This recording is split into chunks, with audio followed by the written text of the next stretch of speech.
हर हर महादेव। नमस्कार। मेरे YouTube channel श्रद्धा में आप सभी लोगों का हार्दिक स्वागत है। उम्मीद करती हूँ कि आप सभी सुखी और स्वस्थ होंगे।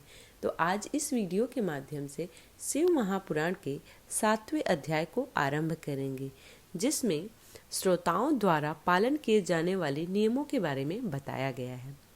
सूत जी बोले, सौनक, शिव पुराण सुनने का व्रत लेने वाले पुरुषों के लिए जो नियम है उन्हें भक्ति पूर्वक सुनो। शिव पुराण की पुण्यमयी कथा नियम पूर्वक सुनने से बिना किसी विघ्न बाधा से उत्तम फल की प्राप्ति होती है। दीक्षा रहित मनुष्य को कथा सुनने का अधिकार नहीं है, अतः पहले वक्ता से दीक्षा ग्रहण करनी चाहिए। नियम पूर्वक कथा सुनने वाले मनुष्य को ब्रह्मचर्य का अच्छी तरह से पालन करना चाहिए। उसे भूमि पर सोना चाहिए, पत्तल में खाना चाहिए तथा कथा समाप्त होने पर ही अन्न ग्रहण करना चाहिए। समर्थ मनुष्य को शुद्ध भाव से शिव पुराण की कथा की समाप्ति तक उपवास रखना चाहिए और एक ही बार भोजन करना चाहिए। गरिष्ठ अन्न, दाल, जला अन्न, सेम, मसूर तथा बासी अन्न नहीं खाना चाहिए। जिसने कथा का व्रत ले रखा हो उसे प्याज, लहसुन, हींग, गाजर, मादक वस्तु तथा आमिष कही जाने वाली वस्तुओं को त्याग देना चाहिए। ऐसा मनुष्य प्रतिदिन सत्य, शौच, दया, मौन, सरलता, विनय तथा हार्दिक उदारता आदि सद्गुणों को अपनाए तथा साधु संत की निंदा का त्याग कर नियम पूर्वक कथा सुने। सकाम मनुष्य इस कथा के प्रभाव से अपनी अभिष्ट कामना प्राप्त करता है, निष्काम मोक्ष प्राप्त करता है। सभी स्त्री पुरुषों को विधि विधान से शिव पुराण की उत्तम कथा सुनानी चाहिए। महर्षि शिव पुराण के समाप्ति पर श्रोताओं को भक्ति पूर्वक भगवान शिव की पूजा की तरह पुराण पुस्तक की पूजा भी करनी चाहिए तथा इसके पश्चात विधि पूर्वक वक्ता का भी पूजन करना चाहिए। पुस्तक को रखने के लिए नया और सुंदर बस्ता बनाएं। पुस्तक व वक्ता की पूजा के उपरांत वक्ता की सहायता हेतु बुलाए गए पंडित का भी सत्कार करना चाहिए। कथा में पधारे अन्य ब्राह्मणों को अन्न दान देना चाहिए। गीत, वाद्य और नृत्य से उत्सव को महान बनाएं।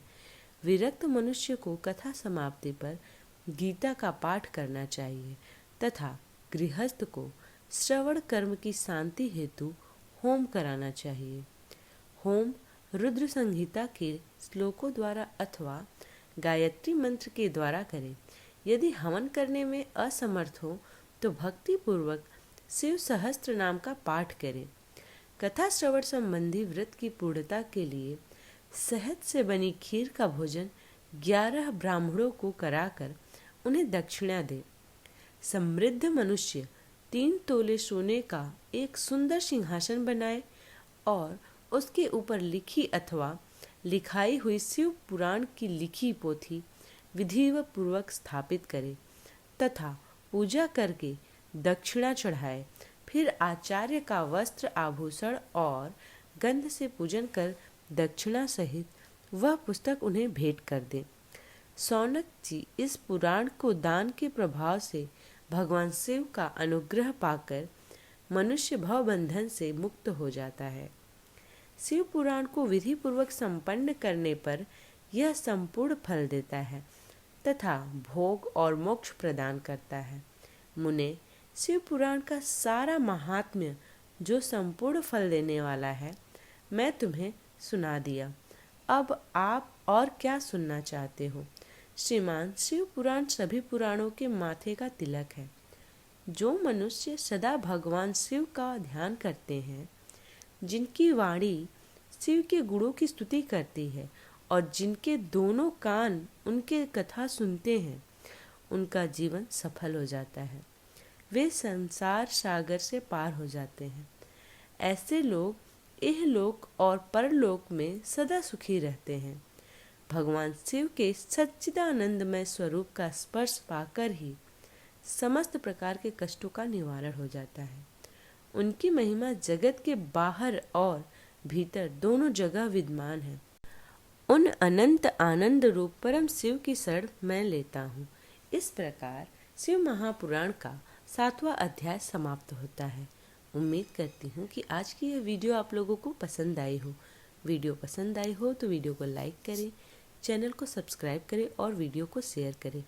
इसी प्रकार की वीडियोस को प्राप्त करने के लिए चैनल को सब्सक्राइब करना बिल्कुल भी ना भूलें। भगवान भोलेनाथ सब पे अपनी कृपा बनाए रखे रहें।